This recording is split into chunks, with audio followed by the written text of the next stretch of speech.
Welcome back to part 3 on the Mac. We've now looked at ideas and researching map. Second part 2 was looking at planning and writing your essay assignment. Let's now look at project management.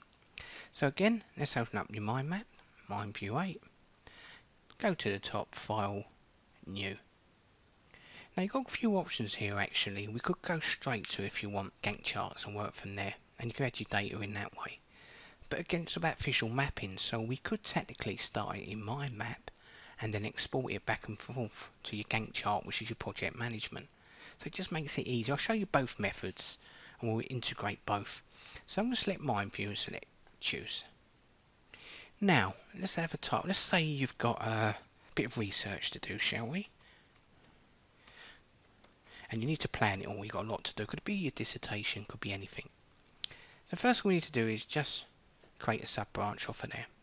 And I could put in first, right, I need to hit the library. Number 1. Research, click it again. Then a lot of online based journals, for example. So I just put PDFs as an example. There. Let's do one more. Research. You might use the internal library as well. So I'm just putting everything down random. And there we go, ready to go. But really we've just got a map, haven't we? My map. Now come to the right here. Now make sure, if I come up here, you're in Document Inspector. Now select for me, drop down menu, Project Management. It's going to ask you to change it, but we've added no data or anything anyway, so we're okay to click OK. And we're now ready to start. Now before I get going, I'm going to come down here. I could use a numbering scheme. So again, I know which is my first, second, third idea. I'm going to pull online PDFs over here so they're all together. Right, now I haven't got any project management yet. They've got loads of options here. I mean, you can add a calendar if you want here, and you can even choose if you're doing a project here. If I come up to general, hours per day, hours per week, and days per month. You can do start date here and duration unit. Maybe you want hours instead of days or even weeks. And you can even use the correct currency you'll be using. So we've got calendar there. We can add the start date as well. And resources that you might be using, select plus. And that could be a number of different resources. And even payment that you're paying for people to help with your project. But we're not looking at today. We're looking more of an educational angle. So what I'm going to do is come back up to the top, select Inspector, and we've got loads of options. We could use Format Inspector, for example, there to change the colour again and options. Or you might want to go for My Map Inspector. Now I've gone for My Map Inspector for a reason. We've got Library, look on the right here. You can decide when you're going to start doing your research in the library. It's got today's date, the 24th.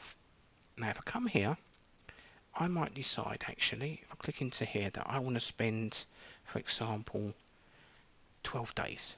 Click the Enter key. So I'm going to spend 12 days at the library doing research. You can see the dates are changed here. Now priority, depends how you want to use this. You might go priority 1000 is the highest priority. Or you might go 0 is the lowest. So I'm going to stick with 1000 high priority. So I'm going to stick with 1000. And what you expect to be completed for yourself in those 12 days if you need to do all your research at the library.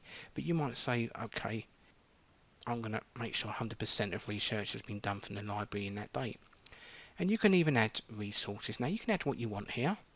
So I'm just going to add here, for example, laptop while you're doing your research in the library you might need. You can add additional information there if you want. I won't worry too much about cost or anything. So you could add information that's going to help you with what you're doing within the library. Select done. And you can add additional note there. So that's done. If I scroll down, important bit here, we can't see anything on library. So if you come down here, I want to see start end date and I want to see duration and priority because there's the one I've chosen. And now I can access that, what I need to do for my research at the library. You can go down to internal library, so you'll be using the online internal library. Again, you can come up here and then you can change, but the dates are important here, look. So we've got the 21st to 6th of July. So really here, if I double tap it, I want to be starting from the 6th of July. So I could place it in there, or if you prefer, I find the easiest method is to change the date here. So if I click here, and what have we got?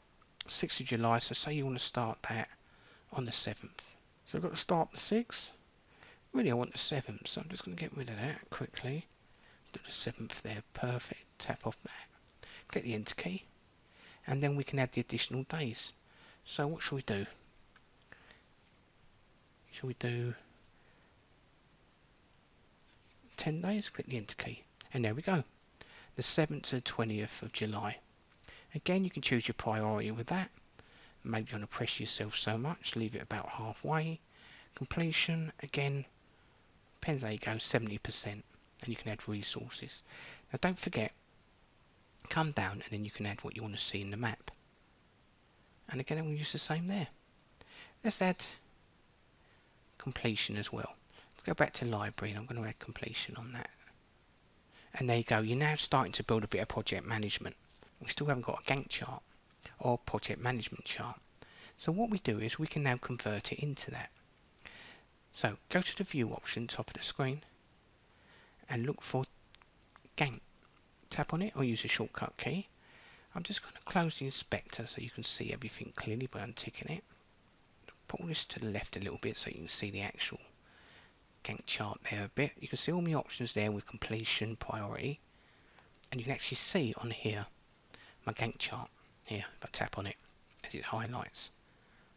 And you can see the dates, the amount of time I spent on there, and also if I hold the left button, hover over there, hold the left button, drag, see that little link, I can drop it onto the next task and drop it onto that one. You can see the little link that indicates this task here must be finished before that task starts, so they don't overlap.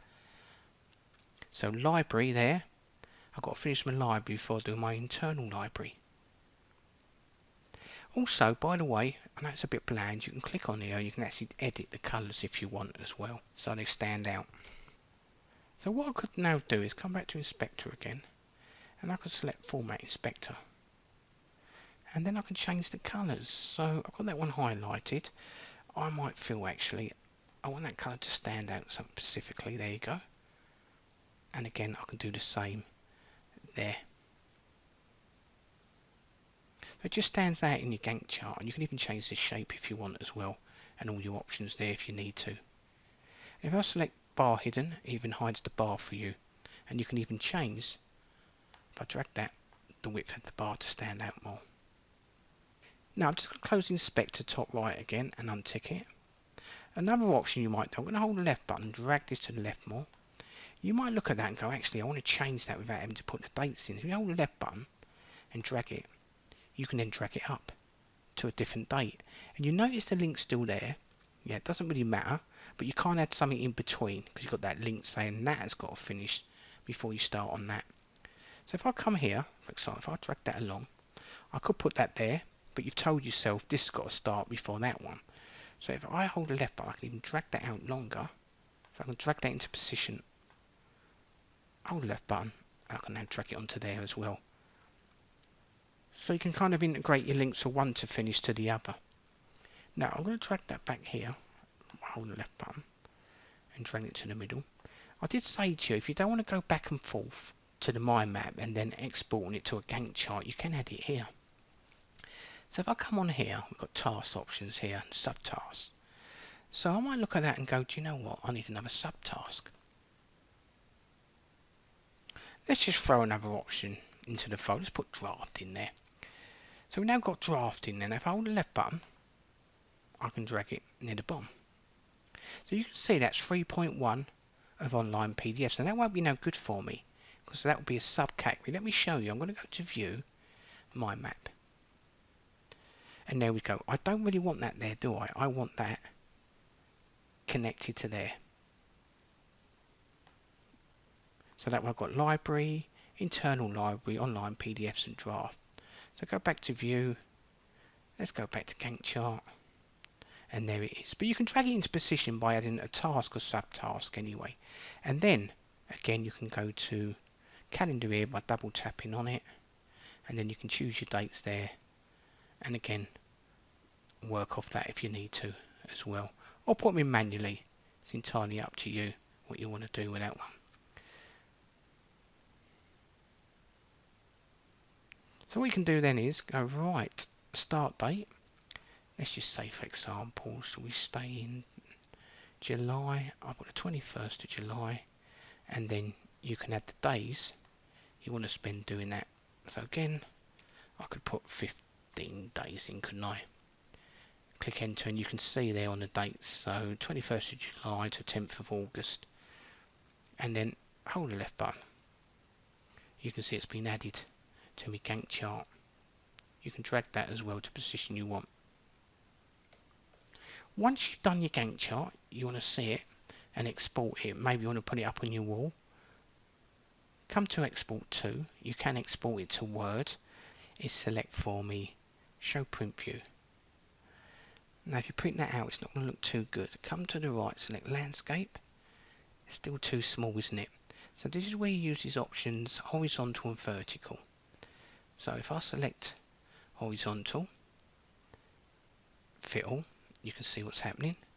Let's do 3 bits of A4 paper, and then you can play around with it there. Actual size,